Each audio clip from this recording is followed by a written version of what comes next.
그럼 이번에는 이 블록체인에 대해서 공부를 지금까지 했다면 탈중앙 부분에 대해서 설명을 드리려고 합니다. 블록체인인데 중앙 블록체인이 아니고 탈중앙 블록체인이면 도대체 어떤 블록체인인 거지? 여기서 딱 한 단어만 기억하시면 됩니다. 바로 개방이라는, 영어로는 오픈리스라고 하는 이 단어인데요. 블록체인인데 개방된 블록체인. 그래서 우리는 탈중앙 블록체인을 또 다른 말로는 퍼블릭 블록체인이라고도 합니다. 퍼블릭 블록체인을 번역하면 공공, 즉 사유재산이 아니라 공공재산인 느낌이 듭니다. 공공재산 같은 블록체인은 어떤 의미냐?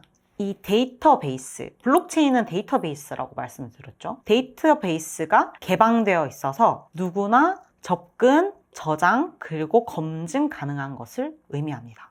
이게 어떤 느낌인지 모르시겠다고요? 제가 평소에 DB가 어떻게 되어 있는지 설명을 좀 드리면, 우리 기존에는 신한은행, 국민은행 이런 은행들의 장부 정보를 여러분들이 보실 수 있나요? 나의 거래 내역 말고는 사실 다른 사람들의 거래 내역을 볼 수는 없죠. 그죠? 은행의 관계자들만 이 정보를 볼 수 있고 일반인들은 이렇게 볼 수 없는, 그래서 아무나 접근하거나 저장하거나 검증하는 것이 불가능하게 되어 있습니다. 이렇게 설명하면 어떻게 반대되는 느낌인지 아시겠죠?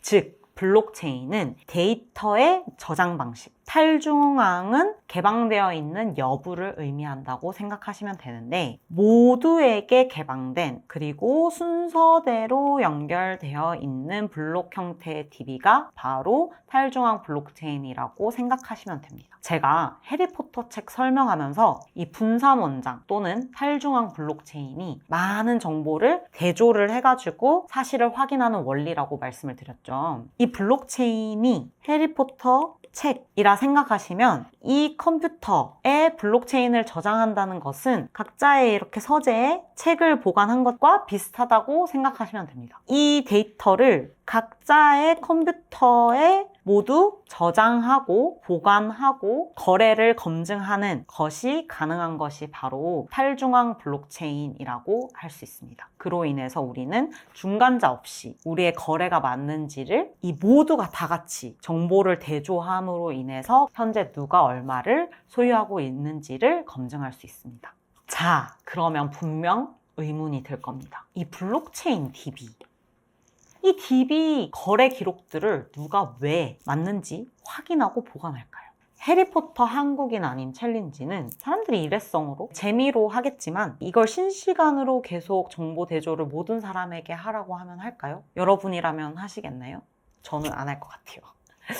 귀찮기도 하고 시간도 써야 되고 매번 어떻게 일적으로 해야 되면은 할 이유가 없겠죠. 그럼 만일 사람들한테 누군가 강제적으로 블록체인 장부 기록 맞는지 확인하고 보관해 라고 하면 사람들이 할까요? 아마도 안 할 겁니다. 이거 안 한다고 뭐 어디 잡혀가는 것도 아니고 잘리는 것도 아니고 해야 되는 이유가 없겠죠. 그럼 오히려 누군가 제발 이게 중요하니까 장부 기록이 맞는지 확인하고 제발 보관해주세요 이렇게 한다고 할까요? 물론 자선 사업 같은 걸 생각해 보면 이게 정말 중요하고 누군가한테 소중한 일이라면은 사명감 때문에 하시는 분들이 있을 수 있죠. 하지만 이것도 굉장히 지속 가능하지는 않은 방법이다. 그리고 그거에 대한 비용이 몇 천만 원씩 많이 들어간다. 이렇게 하면은 사명감만으로는 할 수 없는 일이라는 걸 알 수 있습니다. 그렇다면 이 장부 기록이 맞는지 확인하고 보관하면 돈을 줄 테니까, 즉 경제적인 인센티브를 줄 테니까 하실 분이라고 찾는다면 어떻게 할까요? 네, 줘요 하면서 만약에 내가 이걸 보관하고 거래 검증하는 데 쓰이는 이 비용보다 받는 돈이 많다면 분명 할 사람들이 이렇게 많이 생길 거라고 저는 생각합니다. 여러분, 이 사람들이 바로 이 비트코인 채굴자라고 불리는 사람들이에요. 그 보상으로 비트코인이라고 하는 거를 받고 있고요. 이 과정에서 굉장한 많은 전기를 써야 하는데 나가는 실제 전기값보다 비트코인 예상 수입이 더 높으면 이 과정을 하려는 사람들이 많아지게 됩니다. 즉, 비트코인 채굴자는 많은 사람들이 정보를 보관하고 대조하면서 검증하여 소유를 입증하는 그런 탈중앙 블록체인 시스템을 유지하는 데 기여를 하고 보상을 받아가는 사람들이라고 생각하시면 됩니다. 그리고 거기에서의 인센티브는 비트코인이고요. 인센티브라고 하면은 어떤 동기부여를 인센티브라고 하거든요. 그래서 여기에서 중요한 건 아까 탈중앙이라고 했었죠. 이걸 누구나 할 수 있는 거기 때문에 비트코인 채굴자는 누구나 될 수 있고 여러분도 언제든지 지금 당장 하실 수도 있어요. 여러분들이 알고 있는 이 다양한 코인들 중에서 모두 그런 건 아니지만 시총이 꽤 높은, 시총이 뭐냐면은 시가총액을 의미해요. 이 시가총액이 꽤 높은 코인들은 다 이렇게 탈중앙 시스템을 유지하는 데 필요한 인센티브로 쓰이는 그런 역할을 하고 있는 경우들이 꽤 많습니다. 그리고 이걸 우리는 사실 코인이라고 불러요. 여러분들 다 같이 막 전부 다 코인이라고 부르잖아요. 사실은 이런 경우를 코인이라고 부릅니다. 그리고 그게 아닌 것들은 다 토큰이라고 부른다라고 생각하시면 되세요. 물론 탈중앙의 정도가 코인마다 다 다르고 과연 진정한 탈중앙 코인은 뭐냐라고 하는 거는 해묵은 논쟁거리이기도 합니다. 비트코인과 이더리움은 그럼에도 불구하고 시장에서 각자의 방법으로 탈중앙을 추구하는 대표적인 케이스라고 보시면 됩니다. 여러분들이 공부를 하든 기사를 읽든 블록체인 기술을 활용한 기업들이나 기관들 이야기를 많이 좀 들으실 텐데요. 사실 이 경우는 대부분 탈중앙 블록체인이 아니에요. 그것보다는 프라이빗 블록체인인 경우가 대부분입니다. 제가 탈중앙은 공공, 즉 누구나 접근 가능한 개방된 이라는 뜻이라 했는데요. 프라이빗은 딱 느낌 오시지 않으신가요?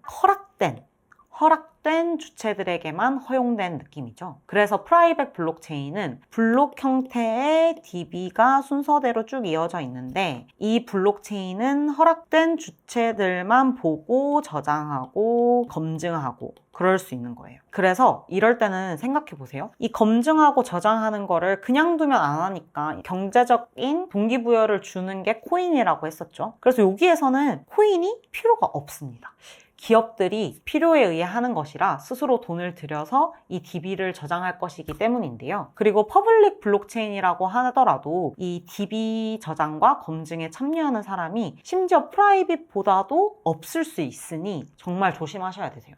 이름만 퍼블릭인 경우가 있다. 왜냐면은 사실 거기 들어가서 코인으로 봤는데 비트코인은 가치가 있잖아요. 근데 만약에 제가 소니코인을 만들었어요. 그래서 이 소니코인 시스템에서 여러분들에게 소니코인을 나눠준다 하더라도 여러분들이 이 코인을 팔아서 이거를 돈으로 또는 원화로 교환할 수 없는 그런 가치가 없는 코인이라면 아무도 안 하지 않을까요? 그래서 이 코인의 가치가 있어야만 사람들이 여기에서 기여 역할을 하고 참여한다라고 생각을 하시면 되세요. 얼마나 많은 사람들이 이 탈중앙 시스템에 참여하고 있느냐는 너무너무 중요한 이야기입니다. 근데 이 시스템에도 구멍이 딱 하나 있습니다. 만약에 해리포터 책이 1억 700만 부가 아니라 딱 100권만 팔렸다면 아무래도 이 대조를 할 원본 정보 수가 훨씬 작아서 훼손하려고 들면은 충분히 훼손할 수 있을 거예요. 실제로 비트코인에서는 이 51% 이상이 가진 정보를 채택하고 있는데요. 원래 에너지 단위예요. 에너지 단위인데 제가 그냥 쉽게 컴퓨터 수라고 임의로 얘기를 할게요. 여러분들 이해를 돕기 위해서. 만약에 30대만 장부 정보를 보관하고 있다면 15대의 정보만 어떻게든 바꿔버리면 그러면은 16개의 컴퓨터에 있는 정보가 더 다수이기 때문에 이 정보를 채택하게 되는 거거든요. 근데 만약에 1억 대의 정보가 저장되어 있다면 5천만 대의 정보를 내가 원하는 대로 바꿔야 하는데 이는 정말 쉽지 않을 겁니다. 많으면 많을수록 거의 불가능에 가깝다라고 봐야 합니다. 그래서 이 탈중앙화 정도가 높을수록 즉 더 많은 사람들이 참여할수록 블록 DB에 대한 해킹 또는 조작으로부터 안전하다고 할 수 있습니다.